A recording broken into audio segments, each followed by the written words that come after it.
अपार तानपुराटा कमाओ तानपुराटा कमाओ करुणा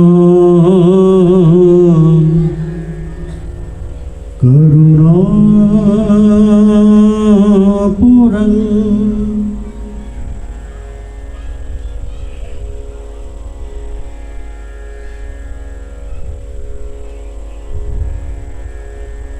श्री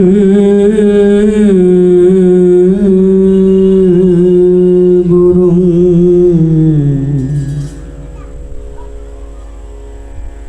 शरणं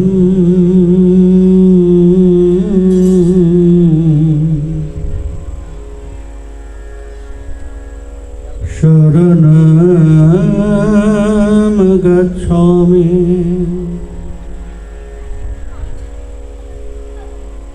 शरणं गच्छामि अपार करुणापुरं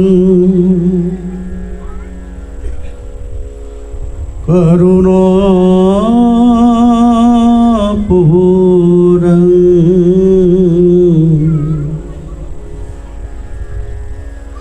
श्री चैतन्यं शरणं गच्छामि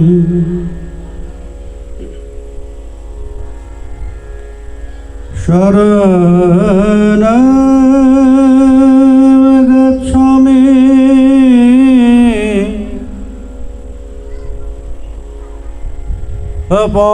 अपार करुणापुरं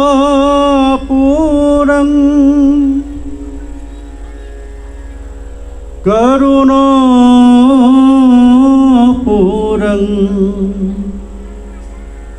करुणापुरं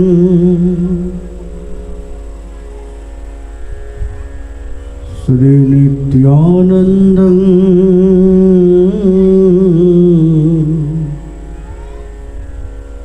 शरणं गच्छामि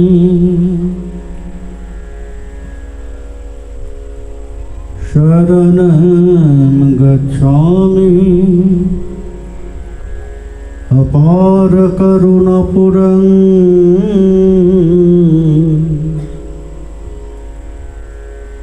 श्री अद्वैतं शरणं गच्छामि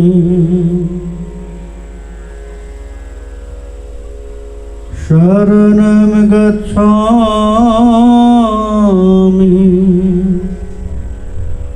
अपार करुणापुरं श्री गौरगणं शरणं गच्छामि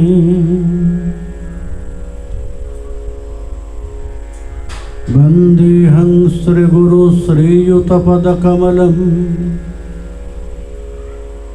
श्रीगुरून् वैष्णवांश्च श्रीरूपं साग्रजातं सहगण रघुनाथान्वितं त्वं सजीवं साद्वैतं सावधूतं परिजनसहितं श्रीकृष्ण चैतन्यदेवं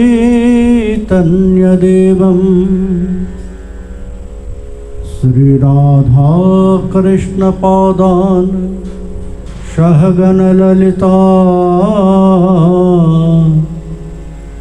श्री विशाखान्वितांश्च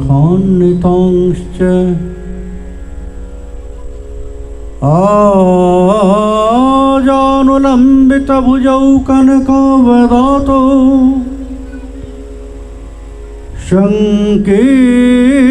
संकीर्तनैकपितरो कमलायताक्षौ विश्वम्भरो द्विजवरो युगधर्मपालो वन्दे जगत्प्रियकरो करुणावतारो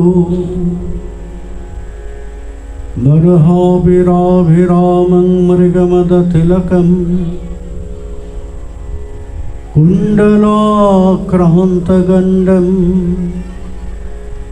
कञ्जाक्षं कम्बुकण्ठं स्मितसुभगमुखं स्वाधरेणस्तवेणुं श्यामं शान्तं त्रिभङ्गं रविकरवशनं भूषितं वैजयन्त्या वन्दे वृन्दावनस्थं युवतिशतवृतं ब्रह्मगोपालवेशम् वंशाकल्पतरुभ्यश्च कृपासिन्धुभ्य एव च पतितानां पावनेभ्यो वैष्णवेभ्यो नमो नमः।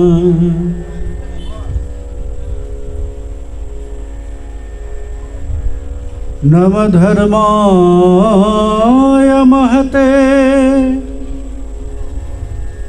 नमः कृष्णाय वेधसे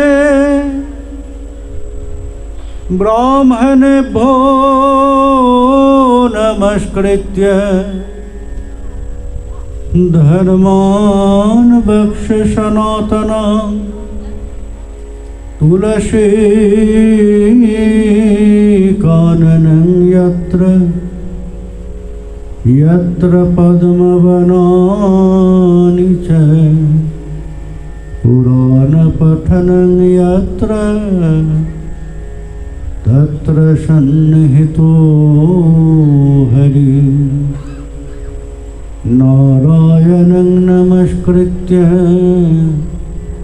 नरं चैव नरोत्तमं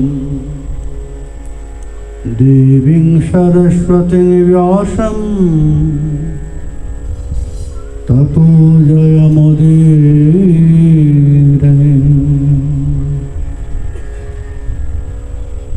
जयतां सुरतो पङ्गोर्मम मन्दमतेर्गति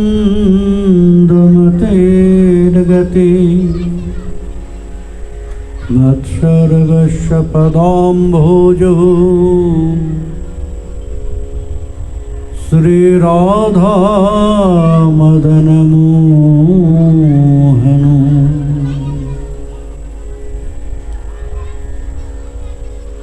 यं प्रव्रजन्तमनुपेतमपेतकृत्यं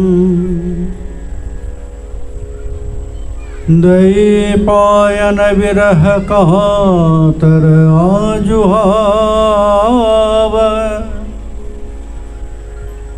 पुत्रेति तन्मयतया तरवो विनेदु त्वं सर्वभूतहृदयं मुनिमानुतस्मिन्। जय रूप सनातन भट्ट रघुनाथ श्रीजीव गोपाल भट्ट दास रघुनाथ এই ছয় গোসাইর করি চরণ বন্দন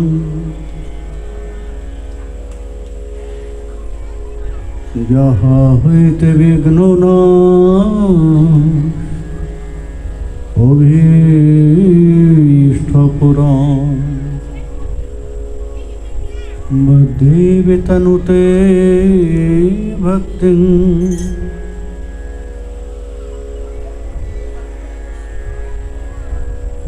मूकमावर्तये श्रुतिं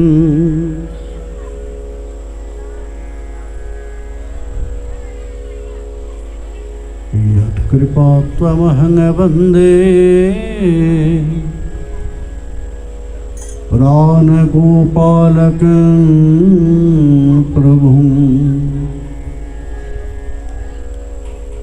नित्यानन्दवंशदीपम् यदुगोपालनन्दनं गौरप्रेमप्रचारकं वन्दे मदनगोपालम्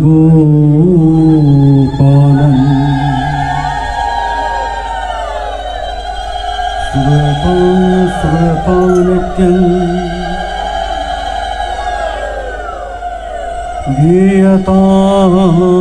गीयतां मुदा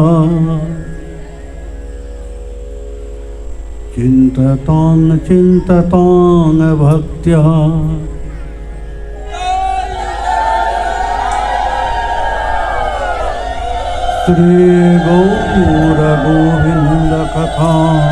श्रीगौरगोविन्दकथामृतम् मधुरं मधुरमेतन्मङ्गलं मङ्गलानां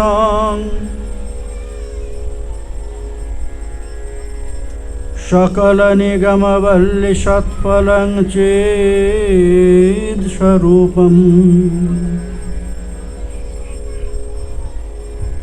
शक्रीदपि परिगीतं श्रद्धया हेलया वा भृगुवरनरमात्रं तारे कृष्णनाम हे भृगुवर कृष्ण नाम नरमात्रं तारे हे भृगुवर कृष्ण नाम नरमात्रं तारे हे भृगुवर नरमात्रं तारे कृष्ण नाम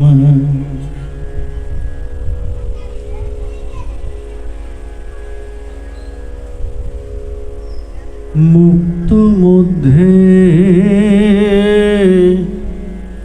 कुंजी मुक्त करि मानी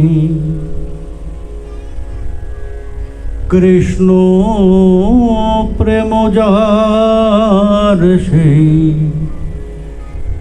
मुक्त शिरोमणि गान मध्य কোন গান জীবের নিজ ধর্ম রাধা কৃষ্ণের প্রেম কেলি যে গীতের মর্ম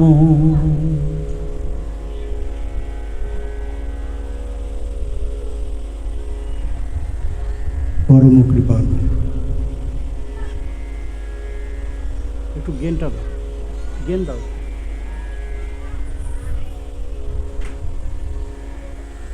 নিখিল রসিক ইকো নয় গেন দাও গেন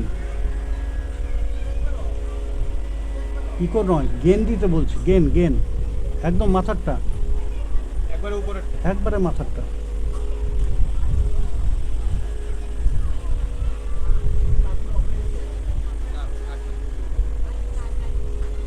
শ্রী গৌর নিত্যানন্দ কৃপাভিষিঞ্চিত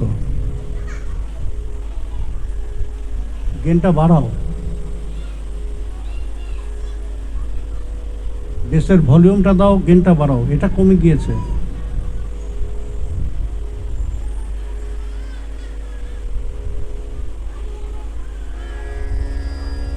এটা বাড়াচ্ছ কেন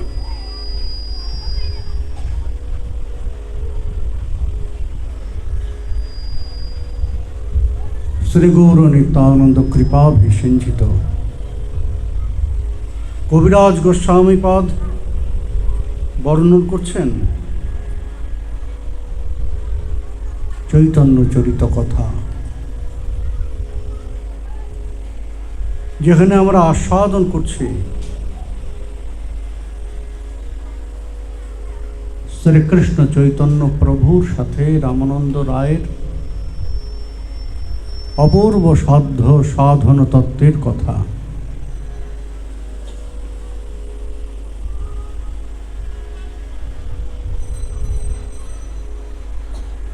শ্রীকৃষ্ণ চৈতন্য প্রভু জিজ্ঞাসা করছেন,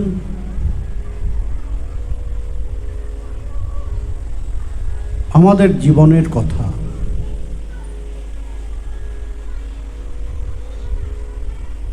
আমাদের কর্তব্য অকর্তব্য, যা আমাদের একান্ত প্রয়োজন,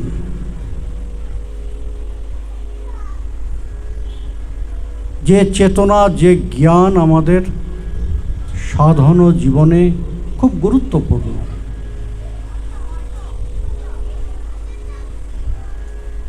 কারণ জ্ঞান না থাকলে চেতনাও সমৃদ্ধ হয় না,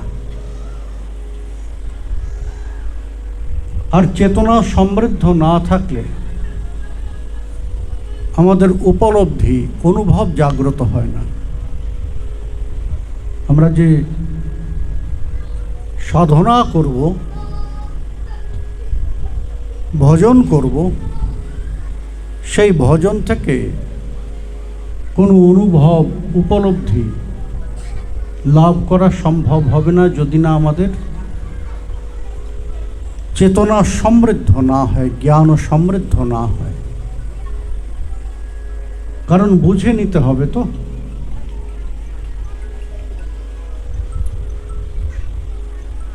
যে বিষয়টাকে লাভ করব, যে বিষয়টাকে পাব, সে বিষয়টাকে আমাদের বুঝে নিতে হবে, তাই না? আমি দোকানে গিয়ে যখন কোনো জিনিস কিনি তখন দেখি তার কোয়ালিটি ঠিক আছে কিনা, তাই না? দাম দেব, দাম দিতে কুণ্ঠাবোধ নেই, কিন্তু কোয়ালিটি ঠিক থাকতে হবে। তা সাধনের ক্ষেত্রে আমরা সেটা করি না। কোন কোয়ালিটির জিনিস পাচ্ছি সেই কোয়ালিটির বিচার আমরা করি না, আর আদৌ পাচ্ছি কিনা তারও বিচার করি না। আমার সাধনা থেকে আমি আদৌ কিছু পাচ্ছি কিনা তারও অনুসন্ধান আমাদের নেই। কেন না? আমরা ভীরু।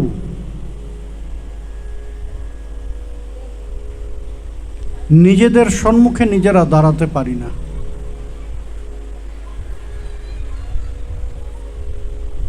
নিজের বিচার নিজে করি না।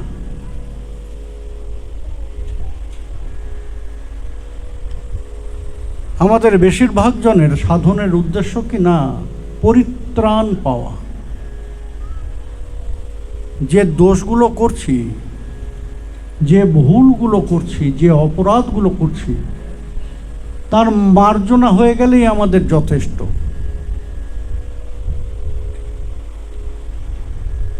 আমি জানি যে আমার মধ্যে অনন্ত দোষ আছে। এখন আমি সাধনা করছি কেন না সেই দোষগুলো থেকে আমি নিষ্কৃতি পাই। ভয়ে আমাদের ভজনা, প্রেমেতে নয়। বিগ্রহের ঘরে ঠাকুরের আরাধনা করি ঠিকই, বেশিরভাগই আমরা করি কেমন ভাবে না? অর্ধেক ভয়ে, যে বাপ ঠাকুরদা ঠাকুর বসেই গিয়েছে, এখন না করলে যদি আমার ক্ষতি হয়। আর অর্ধেক করি আমরা দায়িত্ববোধে, ঠাকুর আছে একটু সেবা পূজা করতে হয়। এই হচ্ছে আমাদের সাধন ভজনের সামগ্রিক চিত্র। সাধনা থেকে কিছু পাবো, পেতে হবে, এই চেষ্টাটা আমাদের 2 to 5%। 2 থেকে 5%। বাকি সব ওই আমার মতো। ঠাকুর, আমার অনেক দোষ ত্রুটি অপরাধ পাপ আছে, এগুলো থেকে আমাকে শুধু মুক্ত করো।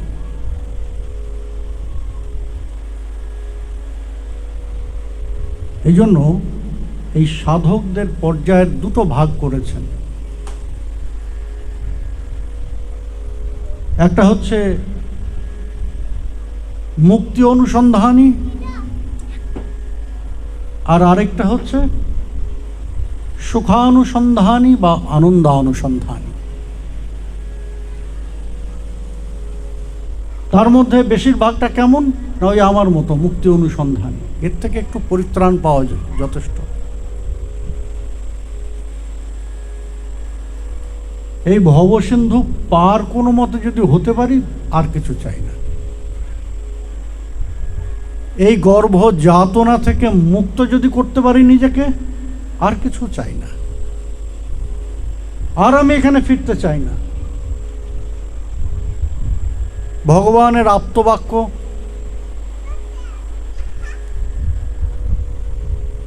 ভগবান বলেছেন যে মাম উপেত্যত কুন্তেয় পুনর্জন্ম ন বিদ্যতে।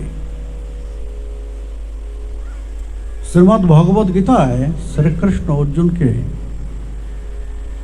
এই আমার মতো জীবের কথা মনে করে একটা কথা বললেন, খুব বড় ভরসা দিলেন।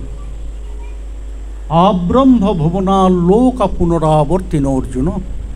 অর্জুন জানো, আব্রহ্ম স্তম্ভ পর্যন্ত, অর্থাৎ ভূভুবস মহাজনতপসত্ব, এই যে সত্যলোক পর্যন্ত যে যেখানে আছে, পুনরাবর্তিন অর্জুন, তাদের সকলকে আবার ফিরে আসতে হবে। এমনকি ওই যে চতুর্মুখ বিশিষ্ট যে ব্রহ্মা, তাকেও ফিরে আসতে হবে। এই বৃত্ত থেকে তারও মুক্তি নেই। পুনরাবর্তিন অর্জুন, আবার তাদের ফিরে আসতে হবে। অর্জুন ওই আমাদের হয়ে প্রশ্ন করলেন, কৃষ্ণ, জীব তো ক্লান্ত হয়ে যাবে, এই 6 দশায় দৌড়তে দৌড়তে ক্লান্ত হয়ে যাবে, কতদিন দৌড়াবে? জায়তে অস্থি বর্ধতে বিপরিণমতে অপক্ষীয়তে নশ্বতে। 6 দশা আমাদের জীবনের। এর থেকে মুক্তি নেই যে আর ফিরে আসতে হবে না? বলে আছে। বলে কিভাবে? মাম উপেত্যত কুন্তেয় পুনর্জন্ম ন বিদ্যতে। যে একবার আমার নৈকট্য লাভ করে, তাকে আর ফিরে আসতে হয় না।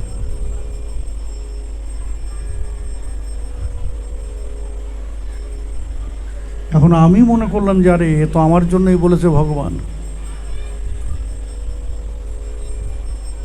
ভগবানের কাছাকাছি থাকলে তাহলে আর ফিরে আসতে হয় না।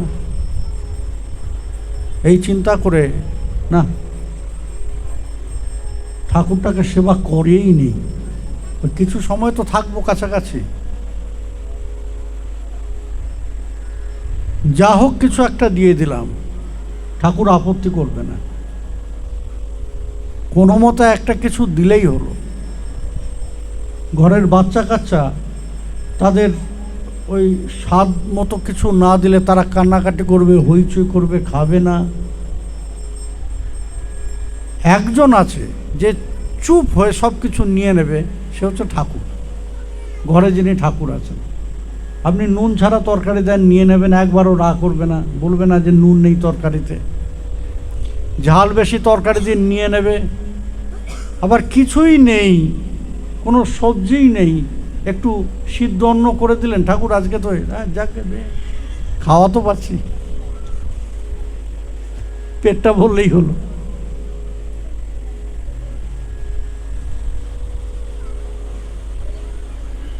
তাই এই হচ্ছে আমাদের আরাধনার দশা। এবং এটাকে আমরা কি মনে করছি না, ভগবানের নৈকট্য।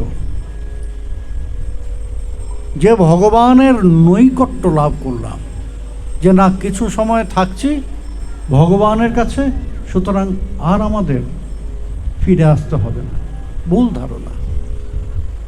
এটা ভগবানের নৈকট্য নয়।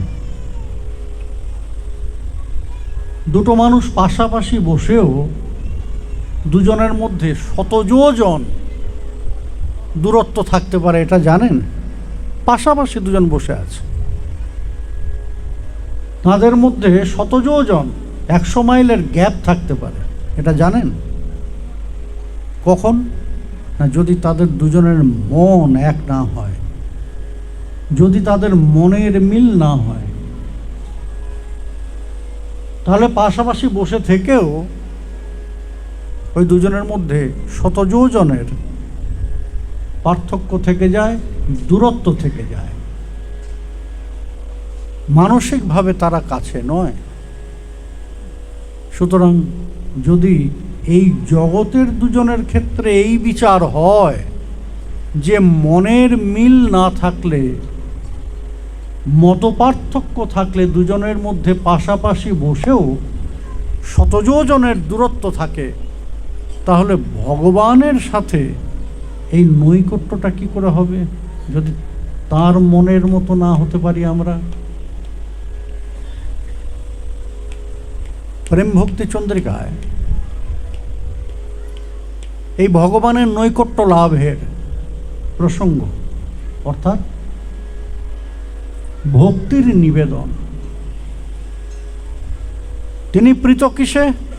ওই যে গতদিন আস্বাদন করলাম, নানোপচার কৃত পূজনমার্ত বন্ধ। উপচার দিয়ে তাকে সন্তুষ্ট করা যায় না, উপচার দিয়ে সন্তুষ্ট করা যায় না। আপনি রাজভোগ দেন, বহুমূল্যবান ওই বস্ত্র আদি পরান, বহুমূল্যবান অলঙ্কার আদি দেন ভগবানকে, এসব দিয়ে তাকে তুষ্ট করা যায় না। কেন না বললেন যে তিনি এসবের দিকে দেখেনি না, এসবের দিকে দেখেনি না, তিনি ফিরেও চান না। যদি না সেই নিবেদনের মধ্যে আরতি থাকে, যদি না সেই নিবেদনের মধ্যে অনুরাগ মিশে থাকে, যদি না সেই নিবেদনের মধ্যে প্রেমের নিবেদন থাকে, সে যত বড় কিছুই দেন না কেন, তার মধ্যে যদি অনুরাগ, প্রেম এগুলো না থাকে, ভগবান ফিরেও চাইবেন না। তিনি আরতির বন্ধু, প্রেমের কাঙাল, ভক্তির ভিখারি। এখন সেই যে ভক্তিটায় তিনি তুষ্ট, যে ভক্তিটায় তিনি ফিরে চাইবেন, যে ভক্তিটায় তিনি আমার প্রদত্ত বস্তুকে গ্রহণ করবেন, সেই ভক্তিটা কেমন? প্রেম ভক্তি চন্দ্রিকায় কি বলছে শুনুন। অন্য অভিলাষ ছাড়ি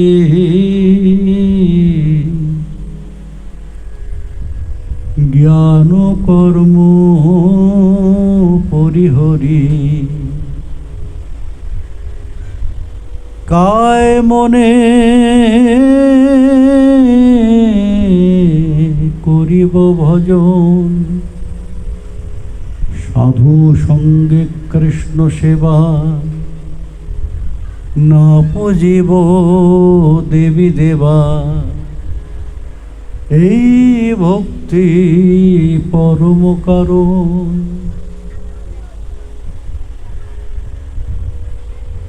অন্যাভিলাষিতা শূন্যম জ্ঞান কর্মাদনাবৃতম, আনুকূল্যেন কৃষ্ণানুশীলনম ভক্তিরুত্তম। বলেন যে সেই ভক্তিটা, সেই প্রেম, সেই অনুরাগটা কেমন হতে হবে? বলে অন্য অভিলাষ শূন্য।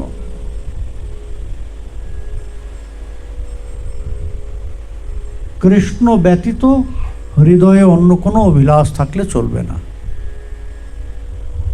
সেই অভিলাষের মধ্যে একটাই বিষয় থাকবে, সেটি কি না কৃষ্ণ। কি চাই? কৃষ্ণ চাই, আর কিছু চাই না। চাই কি চাই? কৃষ্ণই চাই। এখন আমাদের চাহিদা তো তেমন নয়। আমাকে কেউ যদি জিজ্ঞাসা করে যে কি চাই, একটা বিরাট ফর্দ সামনে পড়ে যাবে। একটা প্যালেসের মতো বাড়ি চাই, একটা বিরাট গাড়ি চাই, সুন্দরী টুকটুকে বউ চাই, হ্যাঁ, ওই সুন্দরী রাজকুমারীর মতো মেয়ে চাই, ছোট ছোট রাজকুমারের মতো বাচ্চা চাই, ছেলে চাই, সমাজে প্রতিষ্ঠিত সব বন্ধু চাই, অনেক চাই।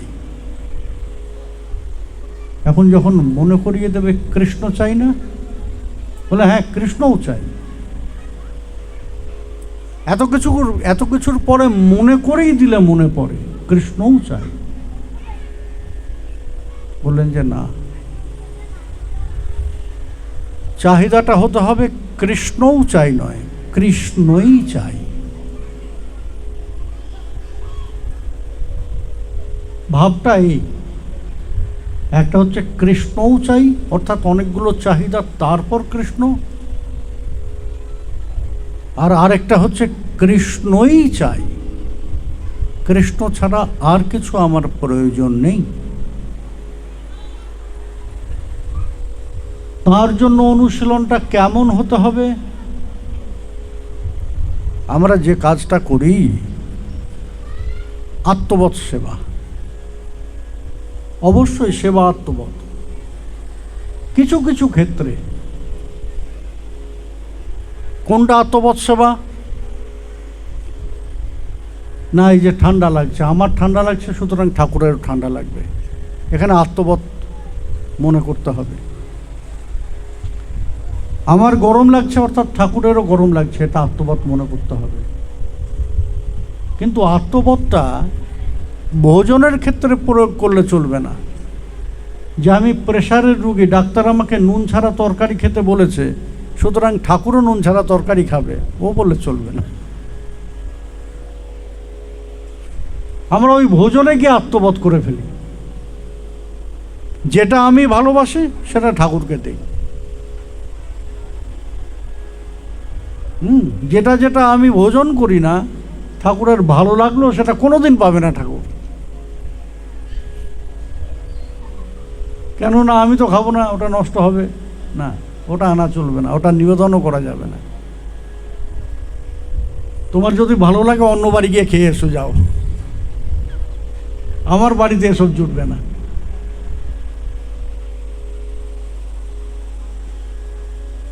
বললেন যে না, আনুকূল্যেন কৃষ্ণানুশীলনম।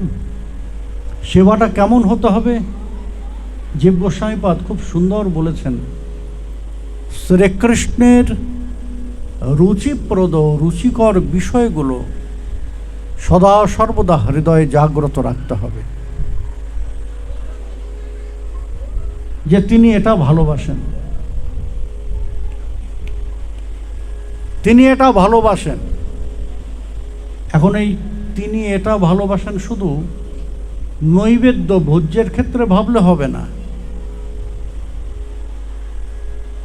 যে খাওয়ার ব্যাপারটা আমি শুধু কৃষ্ণ যেমন ভালোবাসে তেমন দিচ্ছি না। কৃষ্ণ এই আচরণটা ভালোবাসেন, সুতরাং আমি এই আচরণ ছাড়া অন্য কোনো আচরণ করব না।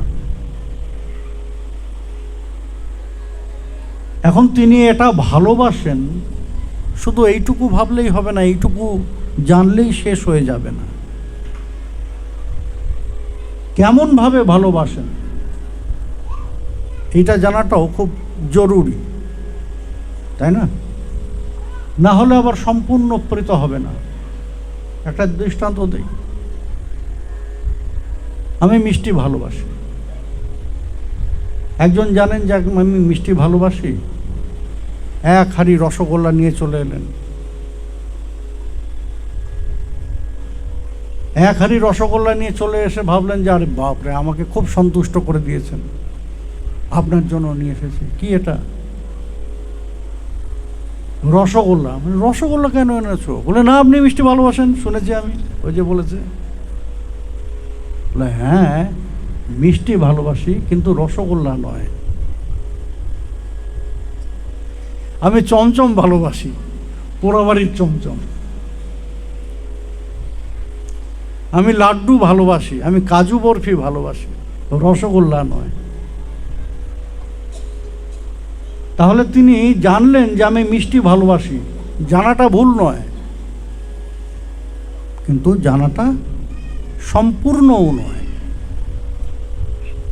সেই মিষ্টিই আনলেন, কিন্তু আমি সন্তুষ্ট হতে পারলাম না। কেন না তিনি অর্ধেকটা জানেন, কোন মিষ্টি ভালোবাসি এটা জানেন না তিনি। এখানেও ঠিক তেমন, কি ভালোবাসেন শুধু এইটুকু জানলেই হবে না, কেমন ভাবে ভালোবাসেন। আনুকূল্যেন কৃষ্ণানুশীলনম অস্মিন উদ্দেশ্যায় শ্রীকৃষ্ণায় রচমান প্রবৃত্তি। যে গোসাইপাদ এই যে বললেন যে শ্রীকৃষ্ণের রুচিকর, যা যা প্রীতিকর, যেমন যেমন ভাবে প্রীতিকর, সেই সমস্ত বিষয়গুলো হৃদয়ের মধ্যে সদা জাগ্রত রাখতে হবে। যদি এমনভাবে আমি তার সেবা করতে পারি, যদি এমনভাবে আমি তার ভজনা করতে পারি, তখন হবে নৈকট্য লাভ, তখন ভগবান আসবেন। এই যে শিশুদের ক্ষেত্রে দেখবেন, আপনি শিশুদের খাবার প্রস্তুত করছেন, যে ছেলেবেলেটা হাঁটা চলা শিখে গিয়েছে, দৌড়াদৌড়ি করতে পারে, সে দূর থেকে দেখবে আপনি কি তৈরি করছেন তার জন্য।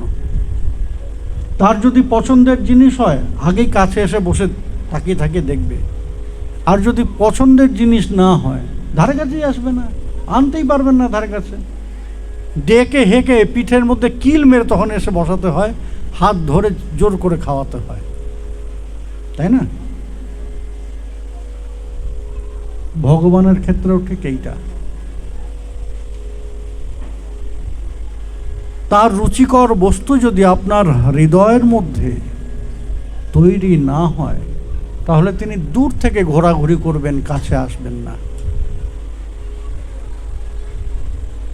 আর রুচিকর বিষয়গুলো যদি আপনার হৃদয়ের মধ্যে সদা জাগ্রত থাকে, তখন আপনাকে ডাকতে হবে না, তিনি নিজে এসে আপনার সম্মুখে বসে থাকবেন, চুপচাপ বসে থাকবেন। তাকে ডাকতেও হবে না, কিছুই করতে হবে না। যখন যা দেবেন, যেমনভাবে দেবেন, তিনি গ্রহণ করবেন। কেননা সেটা তার রুচিকর, প্রীতিকর, তিনি ভালোবাসেন। তা আমাদের ভক্তির নিবেদনটা তেমনভাবে করতে হয়, আমাদের সাধনাটা সেইভাবে করতে হয়। মুক্তিকামী জন হলেও, ওই যে মোক্ষকামী, যে মুক্তি চায়, মুক্তির অনুসন্ধান, তেমন জন হলেও ভগবানের প্রীতির ব্যবস্থা আগে করতে হয়। আমার জন্য একজন কোনো কাজ করবে, কেন করবে? মুক্তি দান করে ভগবান নিজে খুব একটা সন্তুষ্ট হন না, দিতে হয়, দেন, কেননা তিনি মুকুন্দ। তো মুকুন্দ বলতে যিনি মুক্তি দান করেন। মুক্তি সুখম কুৎসিতম যশাসমীপে সামুকু তান ভক্ত্যভ্য দদাতি যশ মুকুন্দ। রূপ গোস্বামী পাদে মুকুন্দ শব্দের ব্যাখ্যা করলেন জীব গোস্বামী পাদ। কি বললেন না, মুক্তি সুখম কুৎসিতম যশাসমীপে সামুকু। মুকুকে কুৎসিত মুক্তি সুখ যার কাছে আছেন, তিনি হচ্ছেন মুকু, এবং যিনি সেই মুক্তি সুখকে ভক্তকে প্রদান করেন, তিনি হচ্ছেন মুকুন্দ। অর্থাৎ শ্রীকৃষ্ণ জানেন এই মুক্তি সুখটা হচ্ছে কুৎসিত, ভালো নয়, কিন্তু কি করবেন? ভক্তের চাহিদা এইটুকু, ভগবান দিতে চান না, এর থেকে বেশি তা নয়। ভগবানের ইচ্ছা অনেক দেওয়ার। ভগবানের অনেক দেওয়ার ইচ্ছা, আমাদের প্রতিটি জীবকে প্রচুর প্রদান করার ইচ্ছা, কিন্তু চাইতে তো হবে তার কাছে। চাওয়াটাও একটা বড় শিল্প, এটা জানবেন। সকলে চাইতে পারে না, সকলে চাইতে পারে না। আর ঠিক মতো চাহিদার প্রকাশ না হলে যোগানটাও ঠিক হয় না। ঠিক মতো যদি চাইতে না পারি, তাহলে পাওয়ার সুযোগ ছিল অনেক কিছু, কিন্তু আমার চাহিদার ভুলে আমার প্রাপ্তিটা অল্প হয়ে যায়। প্রাপ্তিটা অল্প হয়ে যায়, আমরা আগে চেয়ে ফেলি যে আমাকে এইটা এইটা এইটা এইটা দাও। আমরা নির্দিষ্ট করে দেই যে আমার যেন অর্থকষ্ট না থাকে, আমার ছেলে মেয়ে যেন দুধে ভাতে থাকে, আমার বাসস্থানের জন্য যেন কোনো অভাব না হয়, আর চলাফেরা করতে আমার পায়ে খুব ব্যথা হয়, একটা গাড়ি দিও।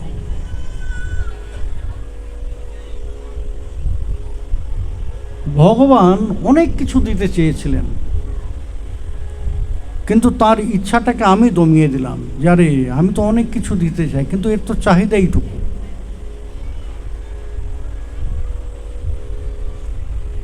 এর জন্য আমি 1 লক্ষ টাকা নিয়ে এসেছি, আর এ আমার কাছে 10 টাকা চাইছে।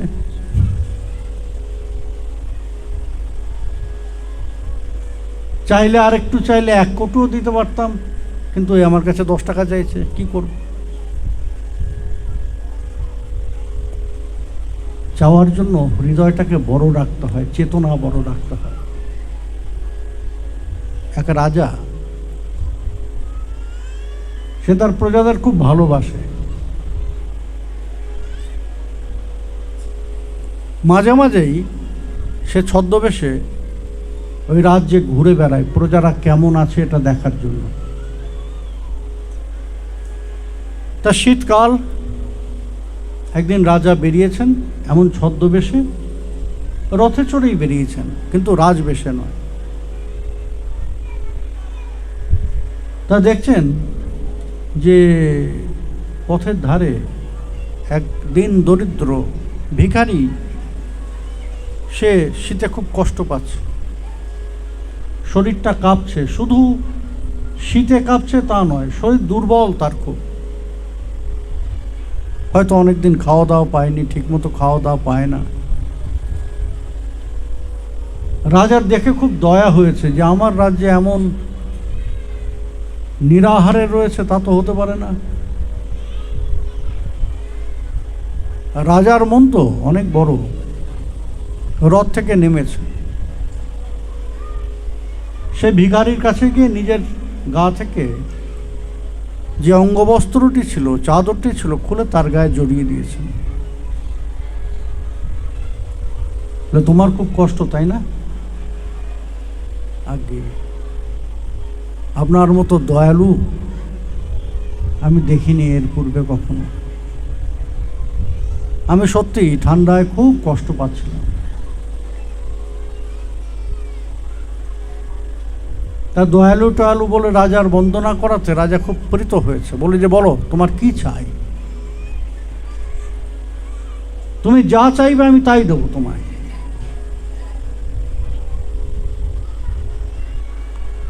তোমার যে কোনো চাহিদা তুমি আমার কাছে প্রকাশ করো, আমি তোমাকে দিয়ে দেব।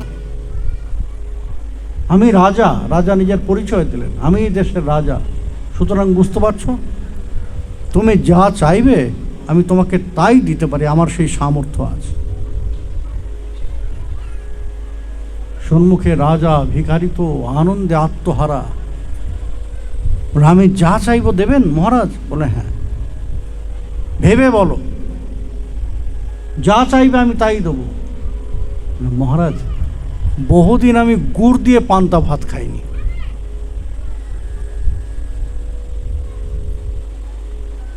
বহুদিন আমি গুড় দিয়ে পান্তা ভাত খাইনি, আমাকে যদি ব্যবস্থা করে দেন তাহলে আজকে একটু পেট ভরে গুড় দিয়ে পান্তা ভাত খাবো।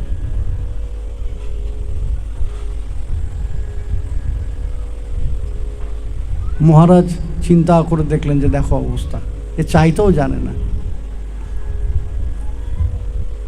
এ কত কিছু পেতে পারতো আমার কাছে, যেখানে আমি নিজের পরিচয় দিলাম যে আমিই রাজা, তুমি যা চাইবে আমি তোমাকে দেব, তারপরে চাইছে কিনা না এখন একটু গুড় দিয়ে পান্তা ভাত খেতে চায় পেট ভরে, এর বেশি এর কোনো চাহিদা নেই। হাসবেন না, আমাদের অবস্থাও তাই। আমরাও ভগবানের সম্মুখে ওই গুড় দিয়ে পান্তা ভাতের চাহিদাটাই প্রকাশ করি, যেখানে ভগবান সমস্ত কিছু অভয়ং সর্বদা তস্মৈ। শ্রীমদ্ ভগবদ গীতায় অর্জুনকে বলছেন যে সক্রীদেব প্রপন্ন যতবাস্মি তিচ যাচতে অভয়ং সর্বদা তস্মৈ দদাম্যে তদ্ব্রতং মম। হে অর্জুন, যদি কেউ একবারও আমার শরণ নেয়, 100 বার, 1000 বার, 1,00,000 বার নয়, সক্রিত একবারও যদি কেউ আমার শরণ নেয়, তাহলে আমি কি করি জানো? আমার ব্রত কি তার ক্ষেত্রে জানো?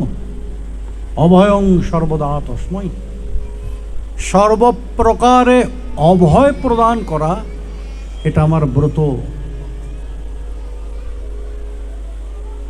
দায়িত্ব নয়, দায়িত্বের চ্যুতি হতে পারে, কিন্তু কেউ যদি কোনো বিষয়কে ব্রত রূপে সংকল্প গ্রহণ করেন তাহলে তার চ্যুতি হয় না। ভগবান বলছেন এটা আমার ব্রত, অভয়ং সর্বদা তস্মৈ, সর্বপ্রকারে। এখানে এই সর্বশব্দের ব্যাপ্তির বাইরে কিছু নেই, কিন্তু ঐশ্বর্য, বীর্য, যশ, শ্রী, জ্ঞান, এই 5টা বস্তুই এই সর্বশব্দের ব্যাপ্তির মধ্যে রয়ে গিয়েছে। ভগবান ঐশ্বর্য দিতে পারেন, বীর্য দিতে পারেন অর্থাৎ শক্তি দিতে পারেন, যশ অর্থাৎ প্রতিষ্ঠা দিতে পারেন, শ্রী অর্থাৎ সৌন্দর্য দিতে পারেন, আর জ্ঞান, এই সমস্ত কিছু আপনাকে প্রদান করতে পারেন যদি আপনি স্মরণটা সেইভাবে নেন আর চাহিদার প্রকাশটা সেইভাবে করেন। কিন্তু আমরা তো ভুল করে ফেলি, প্রথমেই আমরা আমাদের চাহিদাটা লিমিটেড করে ফেলি। কিন্তু যারা রসিক ভক্ত, যারা ভগবানকে চেনেন, তারা কিন্তু ভগবানের কথার জালে ভগবানকেই ফেলে দেন। ভগবান দিতে চান, এরা নিতে চান না। ভগবান উজাড় করে দিতে চান, বলেন যে না না তোমার দরকার নেই। ধ্রুব মহাশয়, প্রহ্লাদ মহাশয়, এমন শ্রেষ্ঠ শ্রেষ্ঠ ভক্তদের কথা চিন্তা করুন। ভগবান সম্মুখে প্রকটিত, তার জন্যই ভগবান এসেছেন। ভগবান বলছেন তোমার প্রতি আমি খুব প্রসন্ন, তোমার সাধনায় আমি প্রীত, এখন চেয়ে নাও। সেই ভক্তের ক্ষেত্রে ভগবান ওই ভক্ত চাহিদার প্রকাশ করবে তার অপেক্ষা রাখলেন না। ভগবান নিজে একটার পর একটা বলতে আরম্ভ করলেন, তোমাকে এই ত্রিলোক প্রদান করি, স্বর্গ, মর্ত, পাতাল, এই ত্রিলোক প্রদান করি। অপুনর্ভবা সিদ্ধি, যা কেউ কখনো লাভ করতে পারেনি, যে সিদ্ধি কাউকে কখনো প্রদান করিনি আমি, তেমন সিদ্ধি তোমাকে দেই, অথবা ব্রহ্ম সাহায্য, ব্রহ্মানন্দ। ভক্ত উত্তর করেন না। ভগবান বারবার তাকে প্ররোচিত করেন। ভগবান তার কাছে তাকে বারবার প্ররোচিত করেন কিছু চেয়ে নেওয়ার জন্য। বলো তুমি তোমার কি চাই। ভগবানের সব কথা শুনে ভক্ত বলেন যে আমার তো কিছু চাই না, আমার তো কিছু চাই না। বলে সে কি, এমন সাধনা করলে কিছু চাই না? বলে না, চাই না। এত বড় সাধনা কোনো চাহিদা ছাড়া? হ্যাঁ, চাহিদা ছাড়া। ফিরে যাব? যাও। দেখো ফিরে গেলে কিন্তু আর আমাকে পাবে না। ঠিক আছে, যাও, চলে যাচ্ছি। কিন্তু এরপরে চাইলে, এরপর যদি মনে করো যে না আবার একটু কিছু চেয়ে নি, আমি কিন্তু আসবো না, দরকার নেই আমার, তুমি যাও। এত জোরের সঙ্গে ভক্ত বলেন কেন যে যাও, ফিরে যাও, আমার কিছু চাই না? কারণ ভক্ত জানে যে ভগবান যাই যাই বললেও কখনো যেতে পারবেন না। ভগবান বলবেন চলে যাচ্ছি, কিন্তু ভগবান ওই ঋণে বাধা পড়ে থাকবেন। যদি আমি কিছু গ্রহণ করে নেই, সাথে সাথে ভগবান হিসাব করে নেবেন, এই তো ও আমার জন্য সাধনা করেছে, আমার থেকে ওটা নিয়ে নিয়েছে, সুতরাং ডাইনে বায়ে সমান হয়ে গিয়েছে। ও দিয়েছে, আমিও দিয়েছি, হিসাব বরাবর। এখন ভক্ত যে শুদ্ধ রসিক ভক্ত, সে কখনো ভগবানের সঙ্গে এই হিসাব বরাবর করেন না। কেন করেন না? না, ভগবান যদি ভক্ত কিছু না নেয়, তখন ভগবান চিন্তা করেন যে আরে এ তো আমার কাছে কিছু নিল না, কিন্তু এর প্রতিপালন করা তো আমার কর্তব্য, সুতরাং আমাকেই সদা সর্বদা এর সাথে থাকতে হবে। ওই যে বলেছেন না, অনন্যাস চিন্তয়ন্ত মাং যে জনা পর্যুপাসতে তেষাং নিত্যাভিযুক্তানাম যোগক্ষেমম বহাম্যহম। যারা অনন্য মনা হয়ে আমার ভজনা করে, যারা নিত্য যুক্ত হয়ে আমার ভজনা করে, তাদের প্রাপ্তির সমস্ত বিষয় আমি বহন করে নিয়ে যাই, অন্য কাউকে দায়িত্ব দেই না। অনন্ত কোটি বিশ্ব ব্রহ্মাণ্ডের প্রতিপালন আমি চিরলোকপাল দিকপাল তাদের দিয়ে করাই, কিন্তু আমার ভক্তের প্রতিপালন, বিশুদ্ধ ভক্ত যে নিত্য যুক্ত হয়ে আছে আমার সাথে, তেমন ভক্ত তাদের প্রতিপালন আমি নিজে হাতে করি, আমি বহন করে নিয়ে যাই। আর অন্যান্য সকলের জন্য যে যথামাং প্রপদ্যন্তে তাং তথৈব ভজাম্যহম। তুমি মুক্তি চাইছো, বেশ, নাও মুক্তি,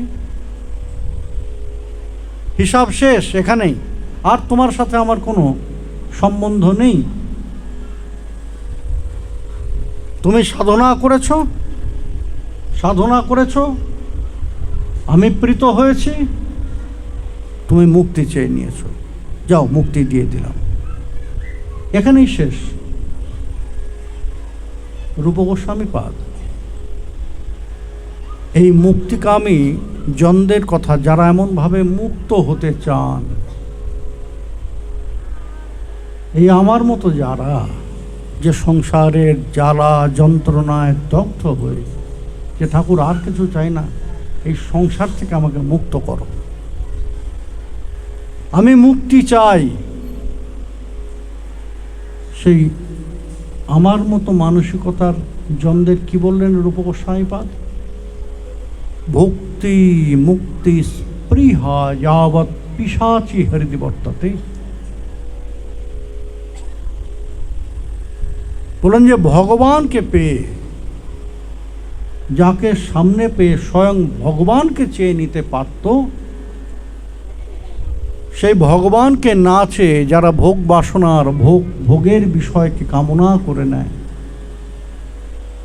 যারা মোক্ষ মুক্তি একে কামনা করে নেয়, বলে তাদের হৃদয়টা কেমন হৃদয় জানো? পিশাচের হৃদয়। যে ভগবানকে, স্বয়ং ভগবানকেই তারা পেতে পারতেন, অন্য কিছু না চেয়ে যদি বলতেন যে প্রভু এসব আমার চাই না, তোমাকে চাই, ভগবান হয়তো ওই প্রীত হলে, অহৈতুকী কৃপাকারী তো, তার কৃপার বৈশিষ্ট্যের মধ্যে একটা বিশেষ বৈশিষ্ট্য হচ্ছে তিনি অহৈতুকী কৃপাকারী। তার কৃপা লাভের জন্য শুধু যে অনেক বড় বড় সাধনা করতে হয় তা নয়, সেখানে কিছু অহৈতুকী কৃপা মিশ্রিত থাকে। সুতরাং ভগবান এই অহৈতুকী কৃপা বলে তাকে চাইলে হয়তো বেশ, ও আচ্ছা আমাকে চাই তোমার, বেশ আমাকে দিলাম। ভগবান হয়তো নিজেকেই প্রদান করতে পারতেন, কিন্তু ওই যে আমার হৃদয়টা পিশাচের হৃদয়,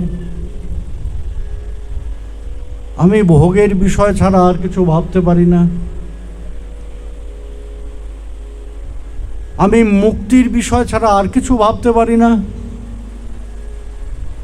এই কারণে ভগবানকে পাওয়ার সুযোগ থেকেও আমি হারিয়েছি হেলায় পিশাচের হৃদয় হওয়ার জন্য। তাই এখানে শ্রীকৃষ্ণ চৈতন্য প্রভু সেই কথা জিজ্ঞাসা করেছেন যে রায়, মুক্ত মধ্যে কোন জীব মুক্ত করিবানি?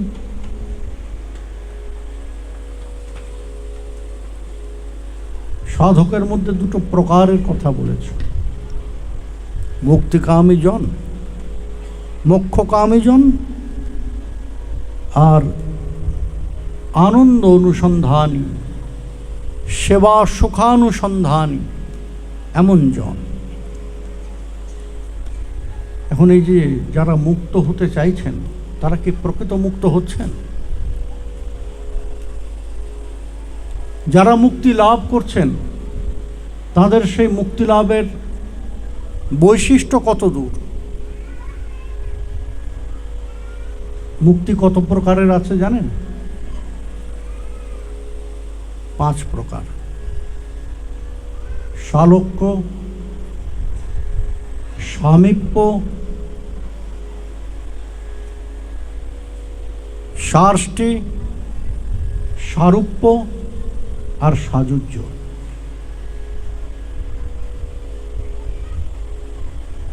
চারটে মুক্তি যারা ভক্তিভাবে ভগবৎ সাধনা করেন, আরাধনা করেন, তারা চারটে মুক্তিকে স্বীকার করেন।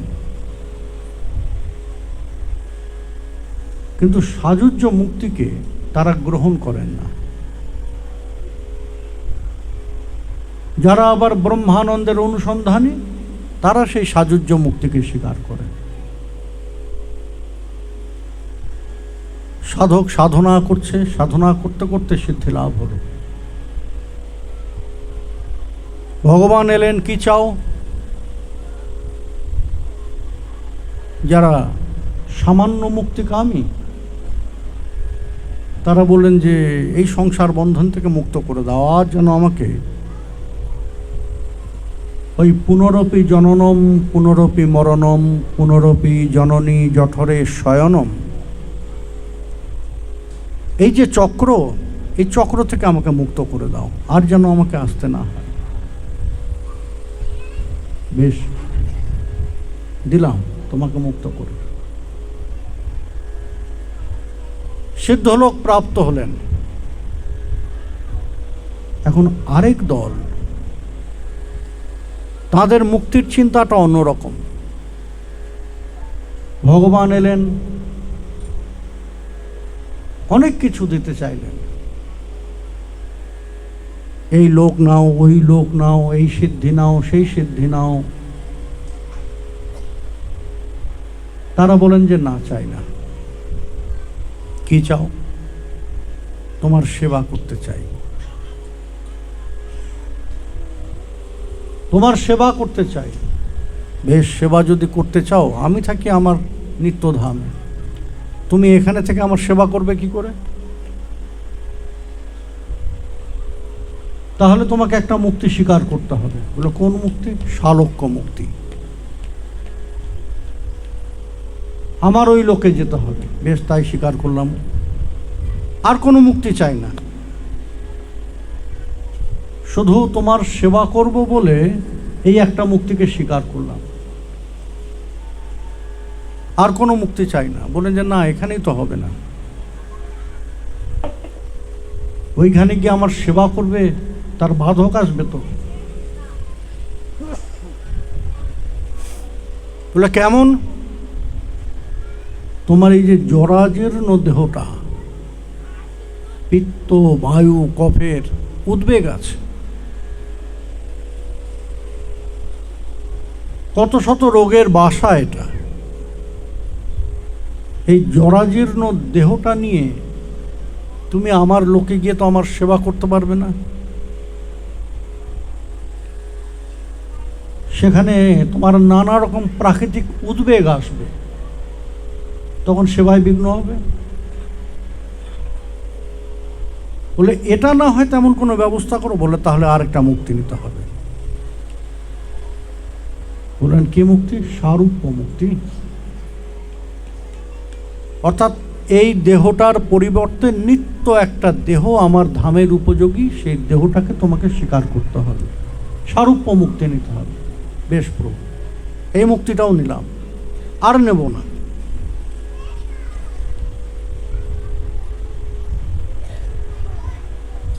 কিন্তু আরো মুক্তি না নিলে তুমি আমার সেবা করবে কি করে? বলে, কেন করতে পারবো না? কেন? তোমার ধামে যাচ্ছি, তোমার ধামের উপযোগী দেহ ধারণ করছি, তারপরও কেন সেবা করতে পারবো না? আরে, আমার ধামকে কি ছোটখাটো মনে করছো নাকি? আমার তনুর কথা বলতে গিয়ে বলছে, সর্বক অনন্ত বিভু কৃষ্ণ তনু সম। এই যা কিছু দেখছো, অনন্ত কোটি বিশ্ব ব্রহ্মাণ্ড, যা কিছু দেখছো, যা কিছু কল্পনা করতে পারছো, সেগুলো হচ্ছে আমার তনুর সমান। তাহলে আমার তনুটাই যদি এত বড় হয়, সেই তনুটা যে ধামে থাকে, সেই ধামটা কত বৃহৎ। তা ঠিক।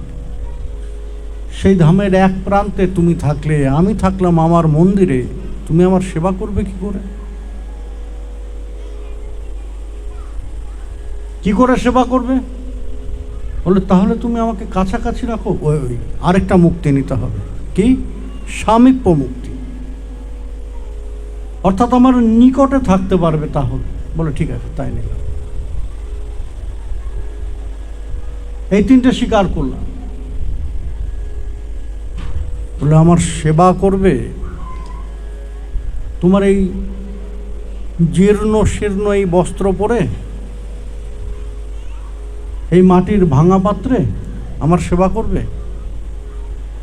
সেখানে আমার যারা সেবা করে, তারা কত ঐশ্বর্যপূর্ণভাবে সেবা করে। তাদের সম্মুখে তোমার এই জীর্ণ শীর্ণ বস্ত্র পরে, এই মাটির পাত্র নিয়ে সেবা করতে গিয়ে তুমি নিজে সংকুচিত হয়ে যাবে। তুমি নিজে লজ্জায় তাদের সম্মুখে আমার সেবায় কখনো যেতে পারবে না। তাও ঠিক প্রভু, তারা এত শ্রেষ্ঠভাবে তোমার সেবা করবে, এমন ঐশ্বর্যপূর্ণভাবে সেবা করবে, সেখানে আমি এই ছোট মাটির পাত্র নিয়ে, এই ছেঁড়া ফাটা পোশাক পরে কি করে তোমার সেবায় যাব তাদের সম্মুখে? বলে, তাহলে আরেকটা মুক্তি নিতে হবে। সেটা কি? সার্ষ্টি, অর্থাৎ সম ঐশ্বর্য।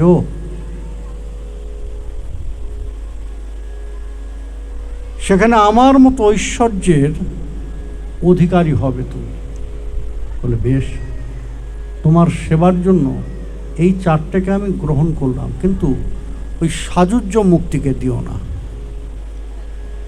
ভববন্ধচ্ছেদে তস্যৈ স্পৃহয়ামি ন মুক্তয়ে ভবান প্রভু অহং দাস ইতি যত্র বিলিপ্যতে। পবনপুত্র হনুমান, প্রভু রামচন্দ্র যেদিন অযোধ্যার সিংহাসনে বসেছেন, কল্পতরু হয়েছে, যে যা চাইছেন তাকে দিয়ে দিচ্ছেন, যে যা প্রার্থনা করছেন, কামনা করছেন, ভগবান তাকে সেটাই প্রদান করছেন।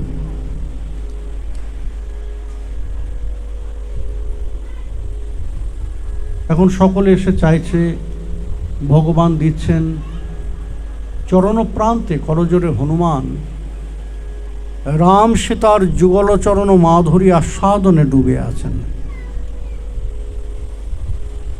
হনুমানের দিকে প্রভুর দৃষ্টিই নেই, কিন্তু মায়ের মন, সে কখনো নিজের সন্তানকে ভুলতে পারে? সীতা মায়ের দৃষ্টি পড়েছে। সীতা মা বললেন যে প্রভু, তোমার হনুমানকে তুমি কিছু দেবে না? বলে কোথায়? বলে এই যে তোমার চরণ প্রান্তে। আরে তাই তো, হনুমানের কথা ভুলেই গিয়েছি। দেখো, যে না থাকলে সীতা উদ্ধারই হতো না। হনুমান বলো কি চাইতো? আজ যে যা চাইবে তাকে তাই দেব আমি। হনুমান বললেন যে প্রভু, আমি তো আনন্দে আছি, আমার তো কোনো অভাব নেই। সে চায় যার অভাব আছে, তাই না? আমরা কোনো বস্তু চাইছি, অর্থাৎ ওই বস্তুটার অভাব আছে আমার। তা আমার তো অভাব কিছু নেই, তুমি আমাকে কি দেবে? বলে না না হনুমান, বেশ, তুমি না চাও আমি দেই তোমায়। ভগবান এটা ওটা বলতে বলতে বললেন যে বেশ, তাহলে ব্রহ্মানন্দ নাও, মুক্তি নাও তুমি, তোমাকে মোক্ষ প্রদান করি, শ্রেষ্ঠ মোক্ষ, সাজুজ্য। হনুমান লাভ দিয়ে উঠেছেন। বলে প্রভু, এ কি? তুমি কি আমাকে পরীক্ষা নিচ্ছ, নাকি তুমি আমার উপর রুষ্ট হয়েছ? বলে কেন হনুমান? বলে তাহলে এই ব্রহ্মানন্দ সাজুজ্য মুক্তি কেন দিতে চাইছো? আমি জানি যে মুক্তি তুমি আমাকে দিতে চাইছো ভববন্ধন ছিন্নকারী মুক্তি, যা সকলে চায় তোমার কাছে। কিন্তু প্রভু, আমি চাই না। কেন জানো? ওই তুমি প্রভু, আমি দাস, তুমি সেব্য, আমি সেবক। তোমার সেবা করে আমি যে আনন্দে থাকি, আর কিছুতে তো সেই আনন্দ নেই। সেবক হয়ে যে আনন্দ, সেব্য হয়ে সেই আনন্দ নেই। রসগোল্লা সে মধুর, মিষ্টি সে মধুর, তাই না? রসগোল্লা খুব মিষ্টি, খেতে খুব আনন্দ, কিন্তু সেই আনন্দটা পায় কে? রসগোল্লা পায়?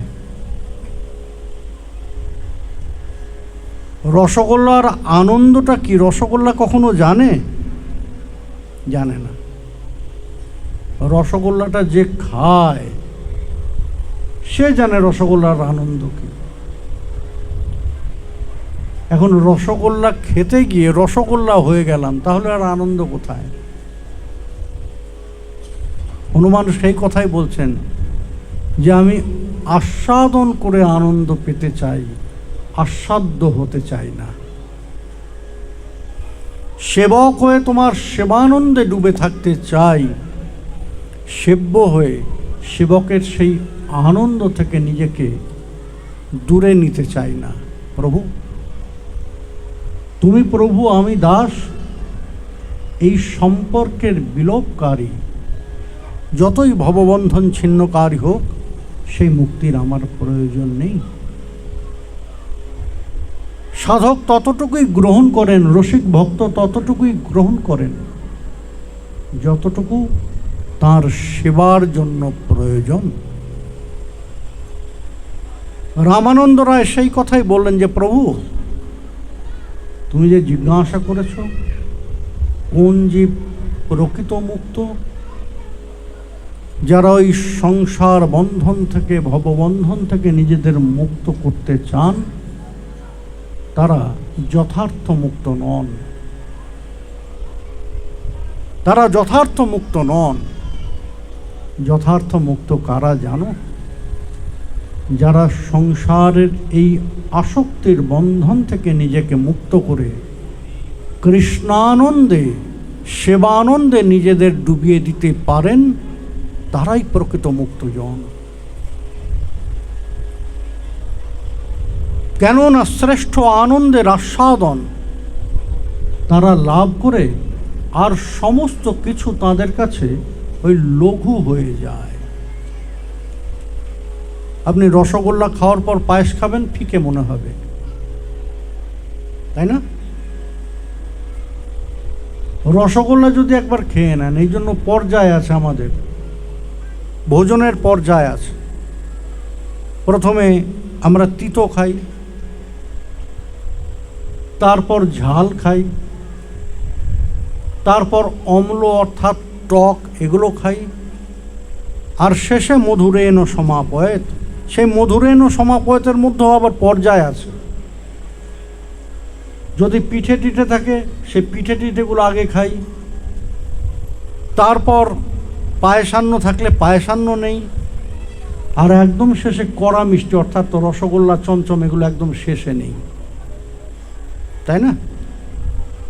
এখন পিঠে, পায়েস এগুলোর আগে যদি আপনি চমচম বা রসগোল্লা খেয়ে নেন, এরপরে যদি পায়েস দেন, তখন আপনি পায়েস খেয়ে বলবেন পায়েসে মিষ্টি কম। দাদা, পায়েসে মিষ্টি কম হয়েছে না তো, একদম সঠিক মাপে দেওয়া হয়েছে মিষ্টি। বলে না, এই যে আমি খাচ্ছি, আমি মিথ্যা বলবো আপনাকে? মিথ্যা যে পায়েস করেছে সেও বলছে না, যে খাচ্ছে সেও বলছে না। তাহলে তার কাছে পায়েস মিষ্টি কম মনে হচ্ছে কেন? বলে আগে যে রসগোল্লা খেয়ে বসে আছে।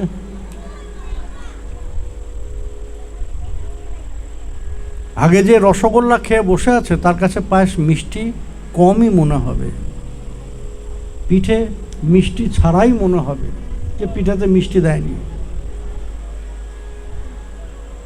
এখন যেজন কৃষ্ণ সেবানন্দের আস্বাদন একবার লাভ করেছেন, সে যথার্থ মুক্ত।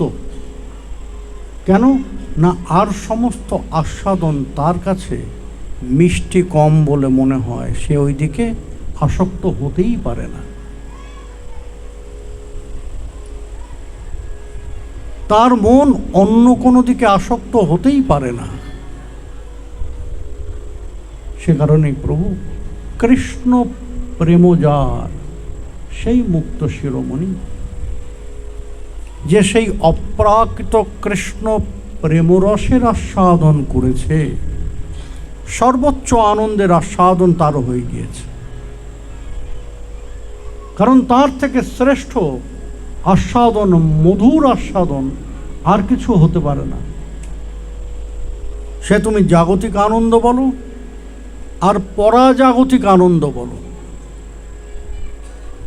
জগতের যত আনন্দ সব তার সম্মুখে ফিকে মনে হবে, মিষ্টি কম মনে হবে, আর পরাজাগতিক আনন্দ তার কাছে একেবারেই মিষ্টি কম মনে হবে। জাগতিক আনন্দ মিষ্টি ছাড়া মনে হবে, আর পরাজাগতিক আনন্দ মিষ্টি কম মনে হবে। বলে না, ওগুলো আমার চাই না, যেটা আমি পেয়ে গিয়েছি এর থেকে মধুর আর কিছু হতে পারে না, এর থেকে আনন্দের আর কিছু হতে পারে না। শ্রীকৃষ্ণ চৈতন্য প্রভু রামানন্দ রায়ের উত্তরে বড় সন্তুষ্ট হয়েছেন। ঠিক বলেছ রায়, যদি মাধুর্যের আস্বাদন করতে হয়, জগতের শ্রেষ্ঠ মাধুর্য হচ্ছে কৃষ্ণ মাধুর্যের আস্বাদন। কেন কৃষ্ণ মাধুর্যের আস্বাদন শ্রেষ্ঠ? কারণ কৃষ্ণের মাধুর্য কখনো একক হয় না। কৃষ্ণ মধুর কখন?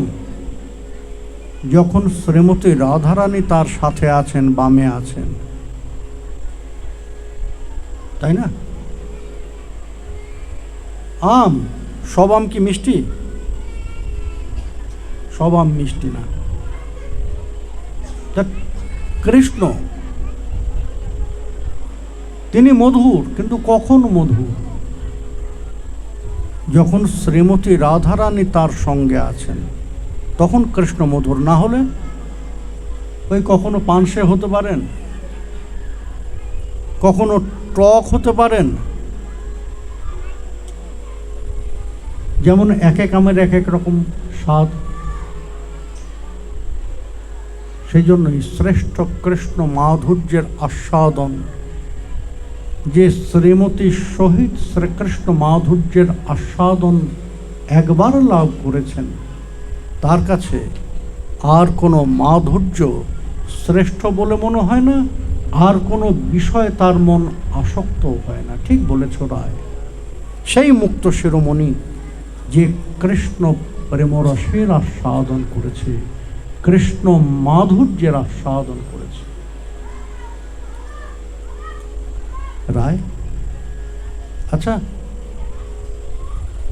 আরো কিছু প্রশ্ন আছে। শ্রীকৃষ্ণ চৈতন্য প্রভু আরো প্রশ্ন করেছিলেন, গান মধ্যে কোন গান জীবের নিজ ধর্ম? হে শ্রোতৃমণ্ডলী, আমরা আবার যখন মিলিত হব, তখন আবার আস্বাদন করব। রামানন্দ রায় বলবেন কোন গান। আমরা তো বহু রকমের গান শুনি, তাই না? এখন সব গানকে কি গান সত্যিই বলা যায়, সঙ্গীত বলা যায়? এখানেও একটা বিষয় আছে। যত কিছু আমরা শ্রবণ করি, ঝিঙ্গাচিকা করে আমরা যে নাচি,